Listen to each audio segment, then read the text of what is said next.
Hey y'all, welcome to episode 2, part 2 of Separated Hearts, Coping with Parental Separation and Mental Health. And here we go. Now let's transition into our next segment as I dig deeper into understanding parental separation and the effect that it has to do on mental health. The situation that I'm dealing with, is parental separation by definition. Parental separation, its effect on the mental health for the parent. There was an article that I read. It was called positivepsychology.com is where I got the article from. And the article was titled, "What is Separation Anxiety?" And it was by Gabriella Lancia, PhD. And this she wrote in 2021. When parents are separated from their children, they can often experience negative emotions such as worry and anxiety. And I can attest to that because those are emotions that I did experience after being separated from them. The negative emotion, especially of anxiety and worry, both of them actually. Being worried that when am I going to see my kids again? Experiencing a lot of heart racing moments when it really shouldn't be. Sometimes I would sleep and in the middle of the night I would feel my heart racing, or sometimes I would wake up in the morning and feel my heart racing. And it would cause me to think about what I was thinking of or what I was dreaming about. And it would always have something to do with my children. Me not being there and seeing them every day was like I was once. It was hard to say, okay, well, what are they doing? You know what I'm saying? How are they going about their day to day? What are they doing in school? How are they doing in school? And if they're not doing as well as I think they should be doing, I want to be more. There's things that I want to do, but I can't, because I don't have the access to them physically that I used to have, and I don't have the control of their environment like I used to have. So I couldn't really. It took me a while to really be able to gather a better understanding of how to move forward. I was just kind of stuck in that instance. And there's some study as well, not study necessarily, but in the article that I was reading, it goes on to say that when separation happens when it's not supposed to, so in my case, basically, it wasn't because of it wasn't something that you could prepare for. In this instance, it was more like I thought I was going to take my children with me, and it came to be that I could not take them with me because, as he should, their father wanted to keep them there. When you're dealing with that kind of situation, if you didn't have it previously set in the courts, then the child is to stay where they were living. You can't just uproot a child, especially if a parent wants to keep the child where they've been residing for a certain period of their lives. So I couldn't just up and take them without his permission, and I didn't have his permission. So, and when I left, we were still together in a sense. We were trying to get back on track. So it wasn't like I was leaving them and with the thought of, since he and I wasn't seeing eye to eye, I wouldn't understand when I was going to be able to see them again. It wasn't like that. It was more like we were trying to work things out, but it was understood that I needed to leave and go back to Virginia to discover my purpose. So the strain that I experienced after I left was not expected, and me not being able to see them for a drawn out period of time was not expected. It was planned that they were going to come and see me for my birthday, which was a couple of months after I left. Also a couple of months after I left there, because I went to see my child for his birthday, my oldest for his birthday, in the same month that I left. So it wasn't, I didn't know that the events were going to happen in the way that they did.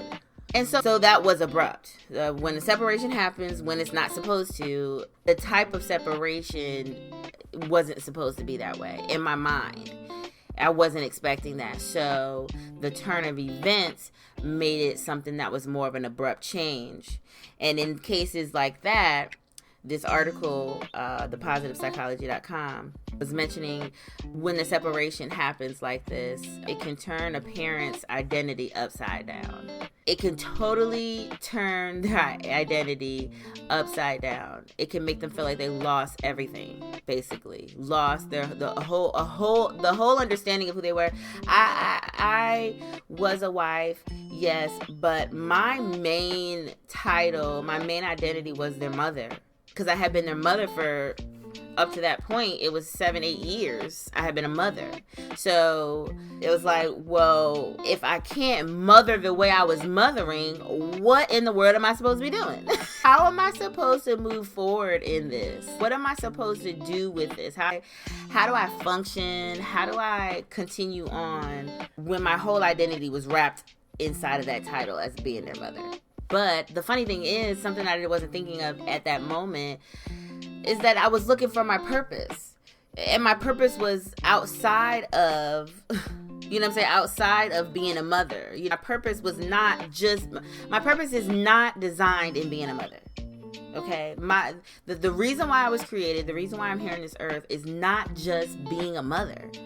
And I venture to believe that it's not even the mother tag. It might have something woven into the why I was created, but it is not the basis. It's not the foundation. It's not the purpose. And so if I were able to think more clear, I would not have totally lost it emotionally when I left. You know, I would have stayed focused and understanding, okay, yes, I am a mother. I'm going to have to do this job differently because I understand that the way that I was mothering before in their physical presence is not the same way I'm going to be able to mother now being long distance. So if I were able to grapple with it, but it's hard. When you lose your identity, there is something that you thought you were, it's hard to refocus, you know, because where is the focus? Cut.com's The Psychological Effects of Being Separated from Your Child by Carrie Rom. Her 2018 article made a good point too, that like I was saying, not a lot of research regarding parents' mental health and well-being. There's not a lot of it. You know, so as I was researching, I'm researching, and I'm not finding a lot of articles that have that connection to the parent's mental health, and not just solely the child. So definitely needs to be more research done on the parent. Now, the cool thing about this article in The Cut, it was really focused on the immigration movement. This was written in 2018 when it was really a big thing, the border, Mexicans coming over the border and them being detained and then separated from their children. And the amount of children that were separated from their parent, and the amount of parents that were separated from their children, the numbers were astounding. Now, I did not write the numbers down because I was not focused on that in particular, but no matter your nationality, okay, no matter the gender, when you lose a child so abruptly like that, to just be snatched away from your child, what they were saying in this article is that that's a form of punishment. It's not something that is written because there's not a lot of research about it, but you can guarantee that is a form of punishment towards the parent and the child. But because my focus right now is on the parent, like I said, when you identify as a parent and then all of a sudden that title is stripped from you, unbeknownst to yourself, like not that you decided to do that, or even if you did decide to do it, I would venture to believe, but especially so when you didn't decide that is really hard on you. Another note that they mentioned, forceful separation is particularly damaging explains clinical psychologist Mia Smith Bynum, a professor of family science at the University of Maryland. She goes on to say, when parents feel there's nothing in their power that can be done to get their child back, that is damaging to them. It's damaging to their mental health. It's damaging to their emotional health. It's damaging because that is my child. and now I have no claim to that child. I have no rights to that child anymore. Yes, I do have rights to the child, but my say doesn't matter anymore. I can't decide. I can't make decisions on the behalf of my child, and whatever is happening to my child is totally out of my control. And that is how I felt. That is how it was for me. It wasn't just how I felt, it's what it was. It's actually what I had no say. Things were happening with my children, good, bad, or different. Their day-to-day routines, when they do homework and when they eat and how they eat and what they eat, how they do their homework and how they treat each other, how they talk to each other. I couldn't control the environment of who they were around. I couldn't control the environment of what people were saying to them. And I know I can't do that anyways, even if I was physically there with them. Okay, so I do get that. However, when you're with your child physically and they live with you, you have a better control of most of their time, especially when they're younger and they can't just go out and do X, Y, and Z without your knowledge or without you, because they can't go anywhere on their own, as a child. And so that was really damaging to me. There's another piece of that article. That article is really where I got a lot of my information, because like I said, there wasn't a lot of research. But this article really hits on a lot of things that I feel like I experienced as well. A grief response is to be expected after a separation. Sadness and despondency, problem sleeping, tearfulness, changes in energy, problems keeping up with a daily routine.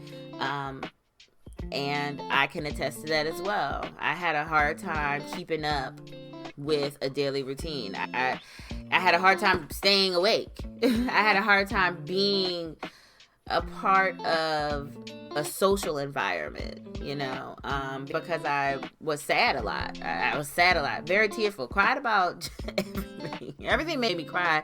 I was so sensitive. You can blow on me the wrong way and I will cry, because like I said, I was super sensitive in that time when it first happened, especially the first year and a half was the most difficult for me, because again, it wasn't until 22 that I was allotted visitation after the divorce was finalized. And that's a game of the court. You know what I'm saying? That is a game of the court. And I kind of want to go into that just a little bit. I want to segue into that a little bit, and then I'll swing back. Let's use the pendulum strategy here for a second. When we were going through, now again, this is not about the divorce. This is more so about the separation from the children. But in order to get a divorce, you have to make sure you have custodial custody all figured out. So with the custody, when it came down to everything, we had to figure out how we were going to see the kids. But with the attorneys, they'll try to make it so that the other parent doesn't see the child prior to getting it settled. Why that happens, I really don't know. I guess they try to scare the other parent into thinking that the other parent is that the parent who has a child, they try to scare that parent into thinking that the parent who doesn't have the child is going to try to take the child away from them. So, which is crazy to consider, because if I try to take the child and we're already in court proceedings, that's bad on me. So why would that even be in consideration? I have no idea, but that was a part of the reason why I wasn't able to see my children up until the custody proceedings were settled. And so, like I said, that was about a year and a half almost before I was able to see my children. And like I said, coming from seeing them on a day-to-day basis, Maybe before that time frame, I'd say maybe 4 months before that, we started to do 1 week on, 1 week off. When we were living, because we were separated, and so even that was like saddening for me. It was saddening for them too, but it was saddening for me because I was going from seeing them every day, and he would like get them on weekends and stuff like that. So I was going to see them from every day to not seeing them for a whole week. It was something that I had to deal with then. And then to go from that to not seeing them at all, not being able to touch them, feel them, hug them, kiss them, which is things that I do on a day-to-day basis with my children. Not be able to do that anymore. Very heart-wrenching, very hard. So the sadness and the despondency and problem sleeping, after all of that happened, for that year and a half, I was experiencing all of that tremendously. Ambiguous loss: when a parent never gets the closure they need to fully resolve their grief. That is ambiguous loss. The child is out there, but the parent is not able or not sure if they'll be able to parent and or take care of their child again. So I wasn't under the impression that I wasn't going to be able to take care of my child again, but I was not sure when that was going to happen again. I wasn't sure. Throughout that year and a half, it was mind-wrenching for me, but having to pay for lawyers and things like that, and having the money sometimes and not having it others, like, when am I going to, the court system is so slow, like, when am I going to be able to see my kids again? The being unsure and being uncertain. For me, I guess I can take that in as ambiguous loss a little bit at that time, because I wasn't sure when I was going to be able to parent again. I wasn't sure when I was going to be able to take care of my kids, when I was going to hold them again, when I was going to touch them and hug them and love on them again. I wasn't sure. I didn't know. Not until the paperwork was signed. And then I was granted visitation to see them, to go and get them or whatever and bring them back here with me during the times that they weren't in school. And for me, that is still not enough time with them. But I take it, of course, because I needed to see my children. So I took the time that I could get until I can get more. But that was a huge win for me. Because when I was able to see my kids again, it was like, oh man, it was like a breath of fresh air. Like, even my kids, like, we really really enjoyed. That was a moment. That was a whole moment. I'm gonna have to definitely share the pictures, on the Journey to Free Facebook and Instagram page. I'm gonna share the pictures after I drop this episode, because I want y'all to see. If I had video clips, I would post those too, just so you can see and taking that moment with me, because it was really a moment to have. Another mention is that there needs to be a strong and stable support system in place when situations like this is happening. Otherwise, the stress can be overtaking. It can be overtaking and overwhelming. If I were not here with my family, like I said, in Florida, I didn't have any family. I didn't have any friends. The people that I spent the most time with was either his family or the church that I was going to at the time. And it's wonderful, having people who care about you, but to not be around your family, people who are obligated to love you. And in my family, we're obligated to love each other, and we love each other. You know what I'm saying? So it's not a type of family where like everybody's estranged. No, we love each other and we show each other that love. You might not be like some families, not the Brady Bunch, okay? Full house. It ain't Family Matters, but family matters, you know what I'm saying, to us. And we show each other love in our own ways, and I wasn't experiencing that in Florida. I didn't have that type of support system. I'm sure there's people there who would feel like they gave me as much as they could, and that's totally understandable. but it wasn't my family. It wasn't family. It wasn't that strong and stable support system that I have, that I do have access to. So had I been going through this away from my family, I don't know if I would have lasted. I would have probably went back, and there were so many times that I wanted to go back. Like, guys don't even understand. I wanted to go back to Florida so many different times, but I had given up my apartment. I had given up everything. There was nothing for me to go back to. Getting a divorce, there was nothing to go back to. There was no home. There was no place. There were no people, so there was no way. But I venture to believe that it was actually a good thing for me that it wasn't. Because although I missed my children, and yes, that was a heavy burden it wasn't really until 2023 that I really started to see some kind of relief in the emotional mental department. That I started to see some kind of glimmer of hope.